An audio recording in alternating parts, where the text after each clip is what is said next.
네, 안녕하세요. 트레이딩룸의 카도입니다. 오늘도 트레이딩룸의 포모님을 모시고 영웅문 실전투자대회 수익률 탑 10 분들 중에 좀 인상 깊은 분들에 대한 얘기를 해보려고 하는데요. 네, 안녕하세요. 포모입니다. 포모님, 이번 주에도 저번 주랑 거의 뭐 순위는 변동이 없던 것 같더라고요. 대부분의 분들이 거의 일정한 수익률 유지하고 계신 것 같은데 혹시 뭐 좀 눈에 띄는 분들이 있을까요? 제가 이번에는 이제 좀 파일을 좀 정리를 하면서 이제 지난해 봤던 분들이랑 또 새롭게 보이는 분들 좀 찾아봤는데요.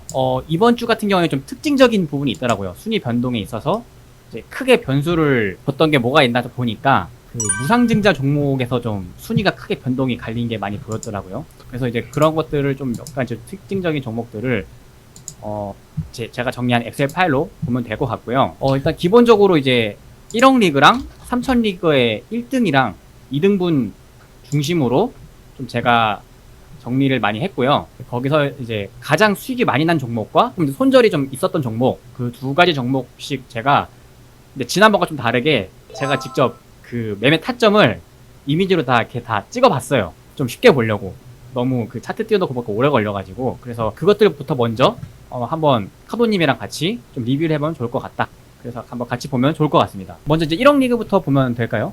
네, 좋을 것 같아요. 1억 리그부터 보면 좋을 것 같은데, 일단 저는 사실 1억 리그에서 가장 인상 깊었던 거는 저번 우승자이신 방배동 선수님께서 다시 또 10등 안에 진입하셨던 게 좀 인상이 깊은데, 일단 방배동 선수님께서는 어차피 다시 올라오실 게 분명해 보이니까, 일단 방배동 선수님에 대한 리뷰는 일단 잠깐 보류해 놓고, 이번 주에 네. 이제 1, 2위를 하신 이제 분 중심으로 한번 리뷰를 해볼 거고요. 네, 좋습니다. 먼저 이제 1위, 1억 리그 1위 이제 햇볕은 춤님 새롭게 지금 순위를 잡고 지금 올라오셨어요. 근데 이제 보시면 좀 특징적인 게 지금 제가 그 종목의 이름에 좀 색깔을 좀 칠해놨는데 해인이라는 종목이 지금 보이죠. 그래서 이제 이분 같은 경우 이제 해인이라는 종목에서 좀 수익이 좀 많이 나셨더라고요. 그 해인 종목을 좀 매도 타점을 제가 그 엑셀 이미지를 찍어봤고요. 네. 그 종목을 중심으로 한번 이제 카도님이랑 같이 한번 리뷰를 해보면 좋을 것 같아요. 근데 제가 봤을 때는 이 해인도 해인이지만 지금 네. 그 수익 측면에서 사실 SK 바이오사이언스가 그쵸. 최고거든요. 네, 근데 지금 보시면 매수량이랑 매도량이랑 일치하지 않는 걸 보면 저번 주에 대회 사신 전부- 거니까. 네, 그래서 대회 전부터 들고 왔던 것 같아요. 그래서 아마 현재 시점 일봉 차트로 보면 아마 수익률 기준으로는 SK 바이오사이언스가 제일 컸을 거고 그리고 매매 관점에서는 매매가 완료되고 끝난 거는 지금 해인 정도가 있다. 이 정도로 리뷰할 수 있을 것 같아요. 그래서 SK 바이오사이언스를 먼저 볼까요? 그냥 그거는 일봉만 봐도 될 것 같거든요. 그러면 일단 SK 바이오사이언스를 먼저 한번 보죠. 최근에 거래 대금이 엄청나게 많이 나왔더라고요. 그쵸. 최근에 그 백신 이슈가 터지면서 최근 코로백신 며칠간 상승을 했죠. 나오면서 그 이후로 이제 아무래도 중요한 거는 코로나 확진자 데이터가 전보다 늘어났다. 그게 아무래도 이제 다시 이 코로나 관련 키워드를 좀 살려준 게 아닌가. 그쵸. 최근에 이제 코로나 관련주들이 다시 올라오고 있는 게 어쨌든 코로나 진단자 수도 확실히 늘고 있고 동시에 원숭이 도창 진단자 수도 지금 해외 같은 경우에 계속 늘고 있으니까 사람들의 공포 심리를 더 자극해서 코로나 진단 키트 관련주, 코로나 백신 관련주 그리고 더 나아가서 원숭이 도창 관련주 이렇게 세 가지가 같이 묶이면서 지금 잘 가고 있는 모습이죠. 그 보니까 이분 같은 경우에 그 사실 국산 1호 백신 나왔다라고 했을 때는 정작 그 주가가 크게 오르지 못했어요. 그렇죠. 그래서 아마 그때 주가를 좀 매집을 했다가 이제 최근에 이제 확진자 더블링이 본격적으로 이슈가 되면서 상승이 나오니까 매도를 일부 하신 것 같고 지금도 물량을 좀 들고 있는 게 아닌가 그렇게 좀 추정이 됩니다.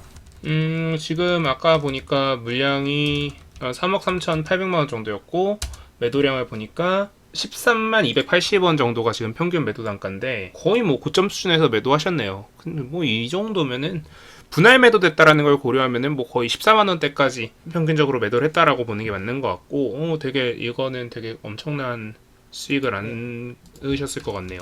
봤을 때 이 종목은 아무래도 그런 코로나의 그런 흐름을 보고 좀 그림을 그리고 시나리오 매매를 한 게 아닌가 그렇게 좀 그렇게 보여요. 근데 네. 다만 좀 한 가지 걸리는 거는 이제 남은 네. SK 바이오사이언스 관련 주가 없는 걸로 보이네요. 지금 기움증권 홈페이지 상으로는. 그래서 앞으로 SK 바이오사이언스가 그러면 이전에 들고 있던 걸 거의 다 그 매도가 네, 다 매도하신 걸로 보여요. 일봉상 그 매매 내역을 보면요. 7월 7일 날 거의 그쯤에서 보면 다 던지신 걸로 볼 수 있겠네요. 오, 매도가 그러면 7월 뭐, 7일. 네, 엄청 많이 드셨네. 네, 이걸로 아마 수익을 거의 내신 것 같고, 제가 정리한 이제 해인 같은 경우는 매수 매도를 어떤 스타일로 하는지 좀 그런 거를 좀 파악하기 좀 용이했던 것 같아요. 그러니까 아무래도 해인 같은 경우는 짧게 대응을 많이 하셨는데, 제가 봤을 때 기본적으로 밑에서 걸어두고 받아두는 스타일로 보이죠? 딱 봐도 보시면 그렇게 거의 보이네요. 음봉 하락할 때 쫙 받는 걸로 보이고, 이렇게 반등이 매도해. 나올 때 이제 익절을 하는, 전형적으로 이제 눌림목을 공략하는 그런 스타일로 보여집니다. 매매 스타일을 봤을 때 거의 해인을 굉장히 매매 빈도가 많더라고요. 하루만 한 게 아니라 여러 일에 걸쳐서. 그러네요. 지금 여러 날에 걸쳐서 지금 지속적으로 매수 매도를 하고 계시네요. 네, 그래서 매매 스타일 자체는 좀 걸어두고 하는 스타일인 것 같다. 그렇게 볼 수 있을 것 같습니다. 한 가지 조금 걸리는 부분들은 지금 상당히 매매를 잘 하고 계신데 약간 좀 과도하게 분할하는 성향들이 좀 보이긴 하네요. 이런 분들 같은 경우에는 사실 대부분 수익을 잘 내시더라고요. 이렇게 매매하시는 분들은. 근데 확실히 좀 안정적이긴 하죠. 그리고 보통 장 초반에 이제 슈팅이 나올 때 확실히 물량을 많이 정리하는 모습을 보여주시는 거예요. 그러니까 천천히 급하지 않게 매수를 해서 다음날까지 이제 보고 슈팅이 나오면 정리하는. 그래서 이제 해인을 매매 관점으로는 제일 많이 매매를 하신 것 같고, 좀 끌고 오신 거는 SK 바이오 사이언스, 거기서 승부가 난 것 같다. 보면 사실 장 초반에 매매를 대부분 다 몰아서 하시고 장 중반부터는 이제 매수만 하시는 성향이 보이는데 좀 사실 개인 투자자들 분들 중에 좀 단타 잘 치신다 하시는 분들은 대부분 이런 성향의 매매를 보이시는 것 같아요. 아무래도 좀 단타성 매매가 이런 시간대에 하기 쉽기 때문에 큰 흐름을 보고 좀 가는 게 아닌가. 그러니까 아무래도 분봉상 대응보다는 좀 일봉이나 좀 그런 걸 좀 보고 접근하는 게 아닌가 좀 싶네요. 제가 봤을 때. 그러면 다음으로 이제 천무님 한번 살펴보죠. 지난주에 1위를 했었는데, 지난주 같은 경우는 노터스 한 종목으로 이제 1위를 하셨는데, 이번 주는 좀 매매한 내역이 좀 있으시더라고요. 그래서 지난주에는 이제 노터스밖에 없어서 매수 매도를 어떻게 하는지 좀 디테일하게 보지 못했는데, 이번 주에 어떻게 매매를 했나 보니까 이제 좀 그나마 매매를 하신 게 유신, 그리고 손절이 하나 크게 나갔어요. 손절이 크게 나간 게 하나 있는데, 이걸로 좀 순위를 좀 뺏긴 게 아닌가. 키림이라는 종목. 그래서 이 두 종목을 이제 제가 이미지로 좀 매수 매도 타점을 좀 찍어봤고요. 위에 이제 유신을 한번 보면 좋을 것 같네요. 근데 이 두 개가 한 섹터인데 그렇죠. 재밌게도 한 종목은 큰 수익을 한 종목은 좀 큰 손실을 안겨줬네요. 어떻게 수익을 냈고 어떻게 손절이 나갔나, 그것들을 한번 보면 좋을 것 같습니다. 네, 일단 유심부터 살펴보면은 이분은 지금 보니까 이 라인대를 잡아놓고 이 라인대 부근이랑 하방 지지 라인, 그러니까 이런 식으로 좀 지지선을 대각선으로 그어 놓으면은 이 라인대에서 이제 매수를 진행을 한 것 같고, 여기서 이제 돌파 가능성을 보고 매수를 하신 것 같은데 짧게 보고 매도를 하지 않고 좀 길게 보셨네요. 네, 계속 모으신 것 같더라고요, 유신은. 7월 1일 날도 매수를 하셨고, 7월 4일도 추가 매수를 한 다음에, 매도는 그 다음 7월 5일 7월 5일날 네, 갭 상승했을 때 그때 거의 1차로 매수가 이제 끝난 걸로 보이고, 네. 주가가 밀리니까 또 다시 또 지난번에 매수했던 부분에서 또 눌림목을 또 매수를 공략하신 것 같아요. 그러네요. 지금 여기 보니까 요 라인대에서 지금 재매수를 했는데 매수 밴드를 정해놓고 체결시키는 게 아닌가. 제가 봐도 그렇게 보여요. 여기서 이제 좀 저점 이탈 했다라고 사람들이 생각할 가능성도 있는데, 여기서 단기적으로 지지해줄 만한 라인에서 매수를 좀 기다렸다가 수익 실현할 수 있는 좋은 자리를 잡으신 것 같아요. 이렇게 보니까. 본인만의 좀 매수 존을 구간해놓고, 네, 이번에는 이제 손절한 종목인데, 히림 같은 경우에는 이제 약간 종가 베팅을 좀 하신 것 같아요. 오후부터 매수를 해서 시간 외에서도 물량을 좀 매수를 하셨더라고요. 그래서 갭 상승을 노렸던 것 같은데, 그러니까 갭 상승이 아니라 갭 하락이 나왔고, 갭 하락 이후 반등을 좀 생각해서 추가 매수를 했다가 원하는 흐름이 안 나오니까 당이 이제 10시 전에 물량을 좀 정리를 한 것 같습니다. 사실 따지고 보면은 유신이랑 히림이랑 거의 같은 섹터라서 유신 쪽에서 나온 이 차익 실현 매물들, 아까 보셨던 그 매도하고 나서 나온 하락폭에 대해서 그 반등 수급을 좀 먹겠다라는 마인드로 접근하신 것 같은데 그 이후에 하락에 대해서는 좀 생각을 제대로 못 하신 것 같아요. 그래서 조금 손실을 보신 것 같고 그런데 어쨌든 뭐 네. 그래도 뭐 어마어마한 수익을 내셨으니까 네, 그래도 일단 잘 잘라내신 것 같아요. 보니까 보통 계속 물을 타다가 손실을 키우는 경우가 그쵸 많거든요. 그런 경우가 많죠. 네, 아무래도 좀 이렇게 잘하시는 분들이라 그런지 아니다 싶으니까 빨리 던지고 매매를 끝내신 것 같습니다. 네 과감하게 잘 하신 것 같네요. 그리고 이분도 좀 특이하게 아까 1위 분야 똑같이 SK 바이오사이언스가 매매 내역에 있죠.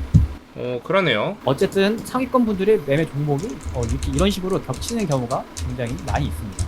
그쵸 아무래도 좀 좋은 종목들 같은 경우에는 많은 분들이 좀 사시는 경우가 많기 때문에 근데 다만 아쉬운 거는 일단 매수 단가가 아까 그 햇볕은 춤님보다 많이 높다라는 게 좀 아쉽고요. 그에 비해서 매도 단가도 같이 높다라는 거는 좀 안도할 만한 내역이네요. 그리고 지금 현재 13만 8,500원이 평균 매도 단가인데 지금 현재 14만 원으로 더 높은 가격이라는 것도 한 가지 좀 희망적인 부분인 것 같습니다. 다음으로 3,000 리그 넘어갈까요? 1억 리그는 매매 내역이 그렇게 많지가 않고 3천부터 조금씩 매매가 많아집니다. 와 네, 쭉 보면 주도주들도 있는데 좀 아닌 종목들도 좀 보이고 근데 대체적으로는 최근에 이슈가 있었던 종목들 위주로 거의 매매를 많이 하신 것 같습니다. 보면 원전 관련주 그리고 뭐 신규 상장, 재건 그리고 CJ 바이오사이언스는 1000랩이죠. 그리고 무증 관련주, YG 뭐 이런 식으로 엮여 있네요. 최근에 좀 이슈가 있었던 종목들을 많이 있는데 제가 좀 이미지 그 체크를 해본 건 이제 우진이랑 손절한 한국카본 이 두 종목을 조금 체크를 해봤습니다. 우진부터 한번 볼까요? 매매가 그냥 비중 베팅을 넣으신 것 같더라고요. 오후에 2시에 쫙 그냥 매수를 하셔서 다음날 시가에 던지는 전형적인 고가 베팅스러운 매매를 한 것 같습니다. 뭐 전형적인 원전 테마의 상승을 가지고 온 모습이죠. 네, 그래서 뭐 그냥 많이들 하는 고가 베팅과 비슷한 흐름의 베팅을 하셨다. 그리고 이때 이제 물량을 적당히 그래도 좀 의미 있게 실어서 수익을 많이 내신 걸로 보여집니다. 되게 쉽게 매매를 하시는 스타일이네요. 살펴보니까. 깔끔하게 수익이 난 것 같습니다. 손절한 거, 손절을 어떤 식으로 했는지 한국카본은 이전에 상승이 나온 거를 이제 좀 하락할 때 받은 것 같아요. 물린 뭐. 아 근데 이전에 첫 매수가 약간 돌파 매매 비슷하게 좀 노린 게 아닌가. 그렇게 보이는데 사실 이런 종목이 조금 조심하셔야 되는 게 한국카본 뭐 지금 현재 사명이 뭐지? 동성화인텍 그대로인가요? 혹시 이름 바뀌었나요? 동성화인텍? 이런 친구들 좀 재밌게도 이 보냉제 관련 테마들이 얘네들이 이상하게 그 가격도 냉각을 시켜요. 그러니까 호가창을 보면은 이유는 모르겠는데 이 선박보냉제 관련 테마거든요. 얘네들 같은 경우에 주가도 되게 약간 냉각 아무래도 그 실적이랑 좀 직접적으로 연관되는 기업들이 되는 경우가 되게 많아요. 좀 실적이 되게 잘 나오는 스타일의 기업들인 경우가 많은데 왜 그런가 좀 생각을 해보면 이 종목을 매매하는 매매 주체가 단순 개인만 있는 게 아니라 그렇죠. 이 종목 같은 경우에는 기관이나 외국인들도 많이 건드리는 종목이라서 패턴이 다른 일반적인 종목과 조금 다른 경향이 있긴 있는 것 같아요. 약간 수급주 성향이 있다 보니까. 저도 그렇게 생각합니다. 그래서 펀더멘탈이 좀 아무래도 튼튼한 기업이다 보니까 좀 더 기관이나 외인 같은 큰 손들이 붙기가 쉽고 이 큰 손들이 붙으면 아무래도 주가 움직임이 좀 재미가 없어지는 경향이 있죠. 그렇죠. 아무래도 매매 스타일이나 체결시키는 그런 스타일이 아무래도 다르다 보니까. 그래서 사실 이런 실전 투자 대회는 되게 부적합한 종목들 중에 하나죠. 단기적으로 수익률을 내야 하는 대회니까요. 그래서 아무래도 이런 거는 좀 일봉이나 뭐 좀 이런 좀 큰 흐름 보고 가는 좀 그런 경향이 많이 있을 것 같아요. 네, 그래서 매매를 했다가 아무래도 좀 흐름이 별로 좋지 않으니까 그래도 그냥 매수한 가격 언저리에서 거의 매도를 거의 끝내신 것 같은 걸 보이네요. 되게 좀 그냥 무난하게 매매를 하셨지만 비중 실리는 타이밍이 좀 잘못된 관계로 손실을 본 걸로 보이네요. 네, 그래서 뭐 비중을 좀 많이 넣었지만 그래도 아쉽게 한국카본에서 좀 손실을 많이 낸 케이스를 보여줍니다. 일단 요 정도까지 하고 그 다음 영상은 다른 편집자분께서 편집하기 쉬우라고 여기서 한번 녹화를 한번 끊죠.